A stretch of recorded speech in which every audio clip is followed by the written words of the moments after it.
Assalamualaikum warahmatullahi wabarakatuh. Yang terhormat Bapak Amri dan kawan-kawan sekalian yang saya cintai. Pada kali ini kita akan menganalisis tentang kriminalitas perkotaan di Los Angeles dari kelompok 8. Awal-awal kita perkenalan dulu. Halo teman-teman semua, Bapak Amri yang saya hormati. Perkenalkan nama saya Jalan Syafata Putra Destio dengan NPM akhir 16. Kenalkan, nama saya Arlina Indah Cahyanti dengan NPM akhir 27. Perkenalkan, nama saya Alifa Zuhra dengan NPM akhir 33. Perkenalkan, nama saya Desi Novitasari dengan NPM akhir 58. Perkenalkan, nama saya Bayakin Nur Muhammad dengan nomor NPM akhir 111.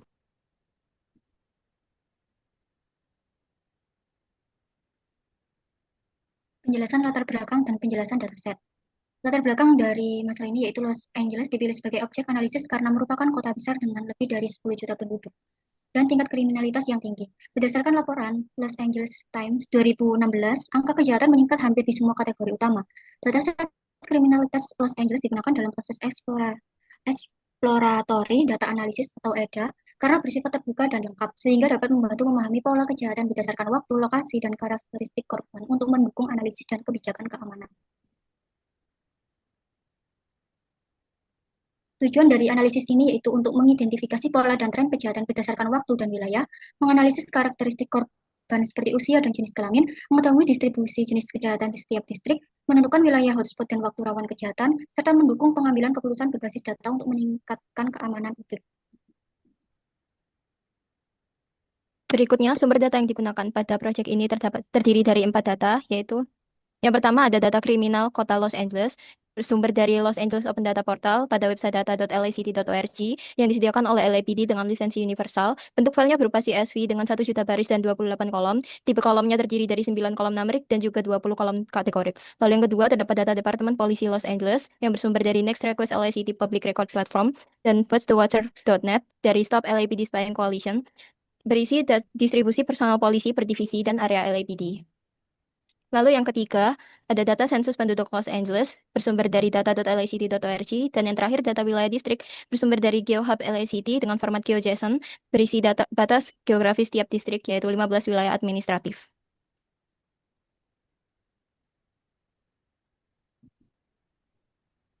Selanjutnya, data analisis pertama yaitu transformasi dan merging. Yang pertama kita lakukan itu ada pengenangan nilai NaN dan juga rename. Yang pertama di penanganan nilai hilang itu analisis awal dilakukan untuk menghitung jumlah dan proporsi nilai hilang di setiap kolom. Yang pertama itu kolom cross street yang dihapus sehingga menjadi hilang lebih dari 50% yang datanya tidak signifikan.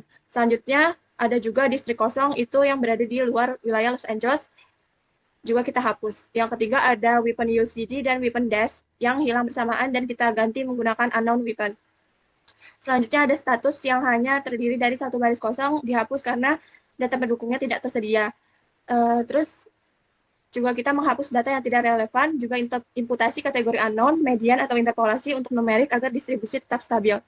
Operasi selanjutnya ada rename kolom, tujuannya untuk menyeragamkan nama kolom agar konsisten dengan standar Python, yaitu snack underscore cache. Contoh sebelum dan sesudahnya, yang pertama ada date rptd menjadi date underscore rptd. Yang kedua ada fig age yang menjadi fig underscore age. Yang ketiga ada area name menjadi area underscore name. Hasilnya, nama kolom lebih mudah dipanggil, dibaca, dan dikelola dalam analisis. Operasi selanjutnya ada binding dan merging. Yang pertama di binding, kita melakukan untuk kolom pick edge yang dikelompokkan untuk analisis yang lebih struktur. Metodenya menggunakan kuantil atau qubin yang kita buat menjadi 4 kategori, yaitu muda, dewasa, parubaya, dan tua. Dampaknya memudahkan analisis pola kriminal berdasarkan kelompok umur. Selanjutnya ada merging yang kita lakukan menggunakan left join. Tujuannya untuk menambah informasi wilayah ke data utama. Prosesnya kita menggabungkan data koordinat LAT dan LON dengan data kriminalitas via merge. Hasilnya, setiap titik koordinat memiliki label wilayah, misalnya Central District dan West District. Dampaknya memudahkan analisis spasial dan identifikasi area rawan kejahatan. Selanjutnya di outlier, itu kita menggunakan metode EQR yang variabel yang kita uji yaitu fig edge. Hasilnya distribusi tidak normal berdasarkan uji persen dengan sebaran condong ke kanan. Berdasarkan metode EQR, hanya ditemukan 1 outlier pada usia 120 tahun. Tujuannya untuk menjaga keutuhan dan realitas distribusi usia korban dalam konteks kejadian kriminal di Los Angeles. Yang kedua, kita menggunakan metode kategorik, yang variabel yang diuji adalah seluruh variabel kategorik. Hasilnya ditemukan sejumlah kategori dengan frekuensi kemunculan di bawah 1%, misalnya jenis kejahatan tertentu atau tipe senjata yang jarang digunakan. Tujuannya untuk mempertahankan keberagaman kategori untuk menjaga detail dan konteks nyata pada analisis pola kejahatan.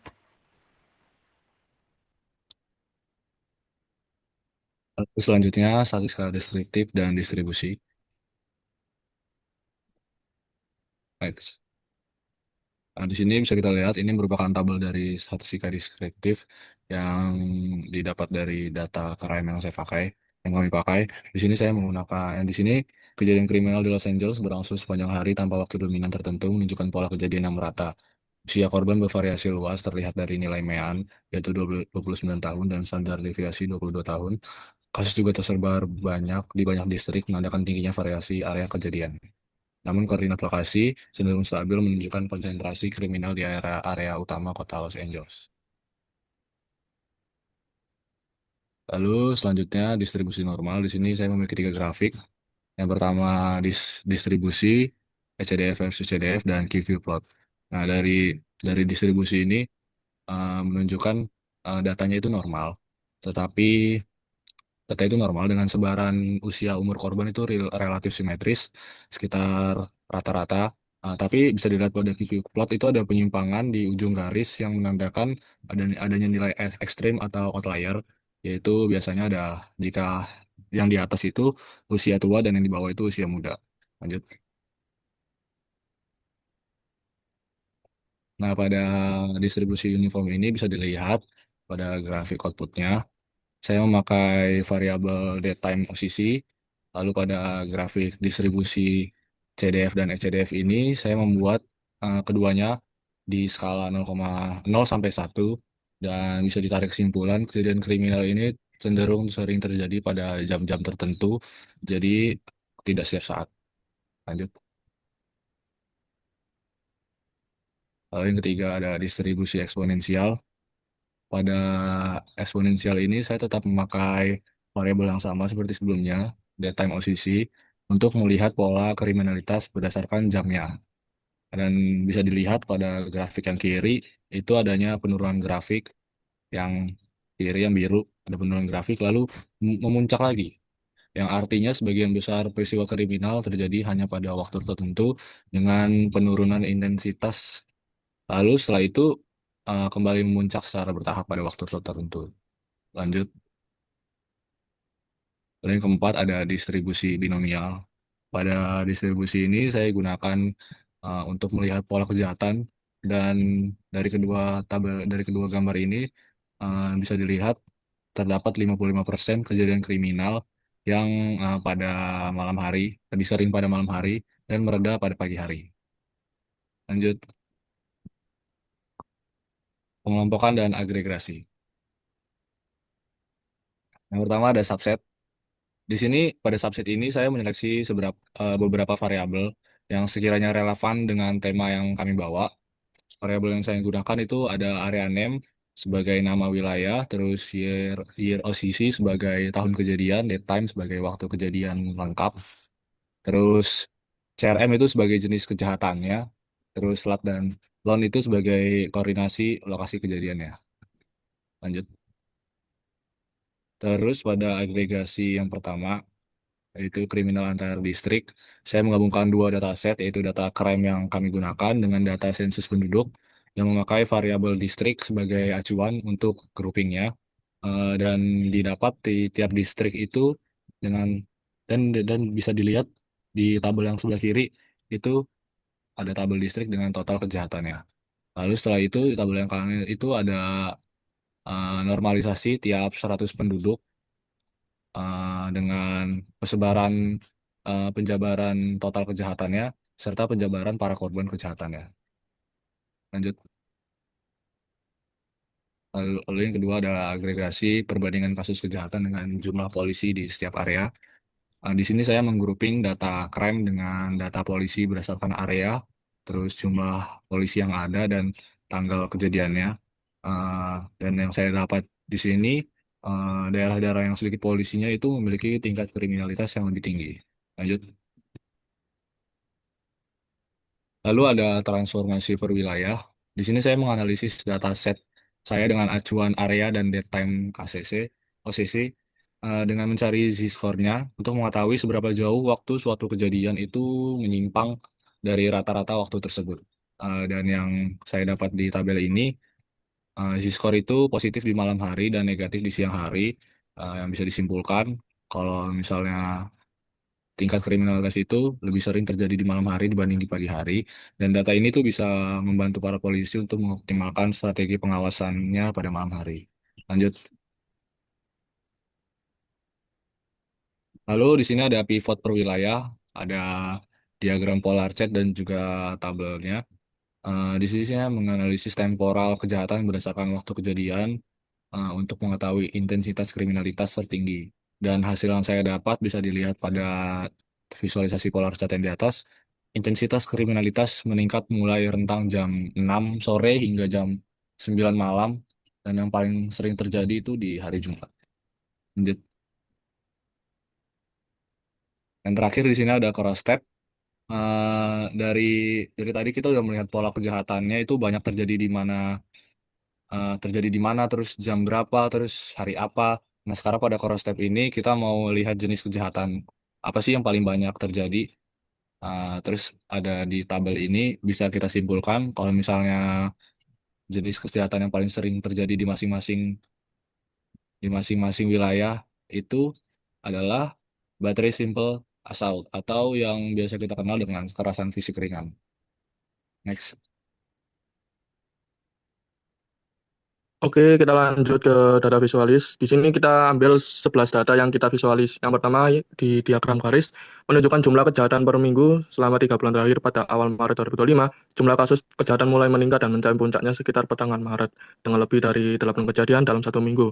Setelah bulan Maret, terjadi penurunan drastis hingga jumlah kasus menurun hampir ke titik nol pada bulan April. Memasuki bulan Mei, grafik menunjukkan adanya sedikit kenaikan kembali tetapi terlalu signifikan kenaikannya. Bisa di next.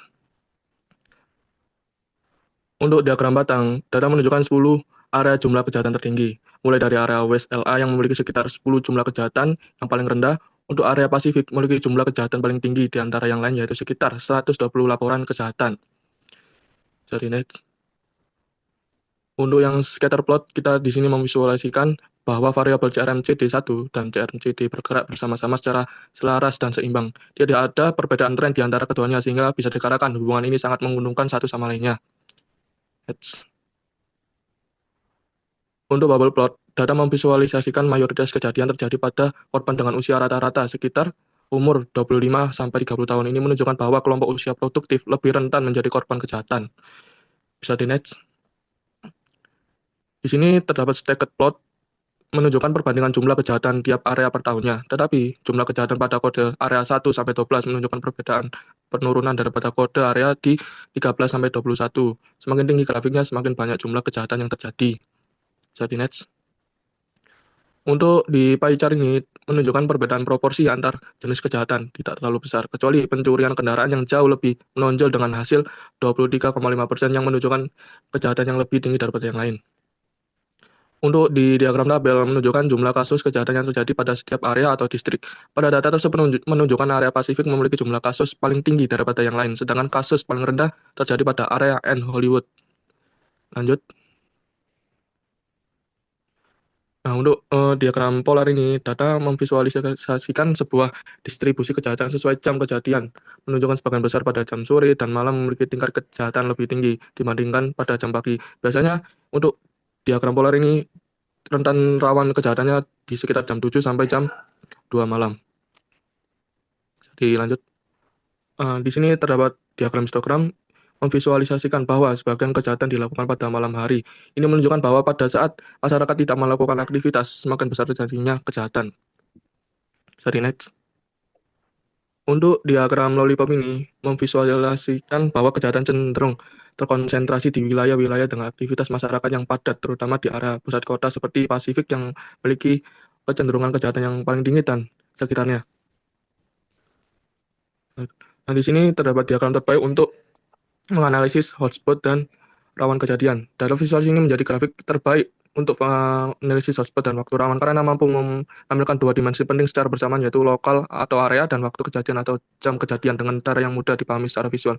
Dan di sini saya akan menjelaskan datanya warna pada heat map menunjukkan intensitas jumlah kejadian. Semakin gelap warna merahnya, semakin tinggi jumlah kejadian yang terjadi pada jam dan area tersebut.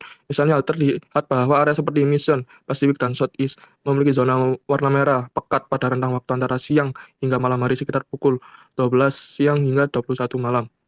Hal ini menandakan bahwa waktu tersebut memiliki periode paling rawan di area-area tersebut.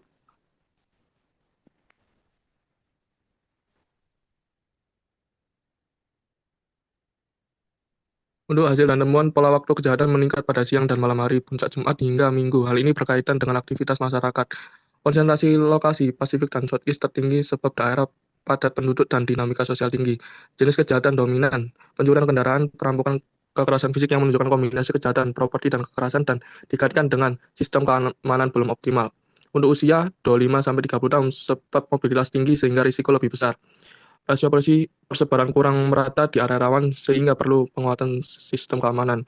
Implikasi strategis fokus patroli pada jam dan lokasi rawan diikuti dengan edukasi masyarakat akan mengurangi risiko kriminalitas dan meningkatkan keamanan publik.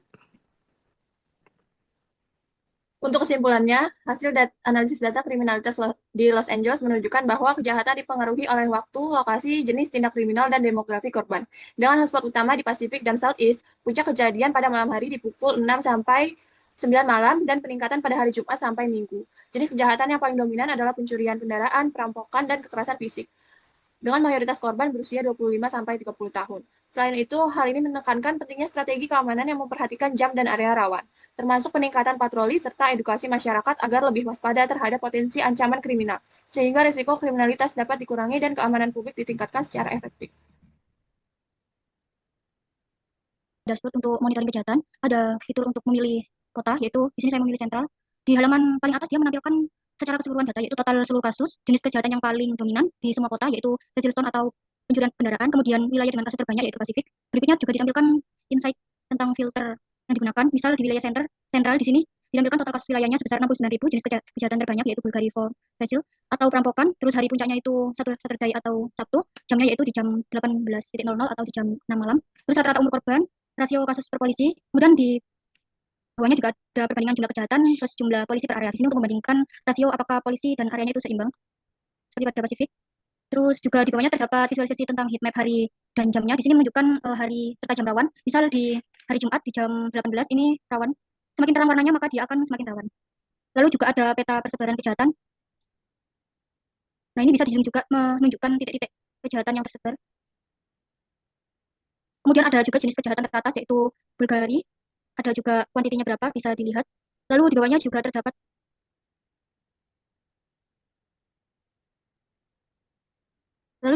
tempat atau premis kejadian. Di sini paling dominan terjadi di street atau jalanan dengan jumlah kasus 13.000 sekian kasus. Juga ada distribusi umur korban, didominasi umur belasan. Kemudian ada juga data detail interaktif. Jadi ini kalian bisa memilih kota sendiri lalu dia akan memunculkan insight per wilayah. Baik, sekian dari presentasi kelompok kami. Apabila ada salah kata, mohon dimaafkan. Wassalamualaikum warahmatullahi wabarakatuh.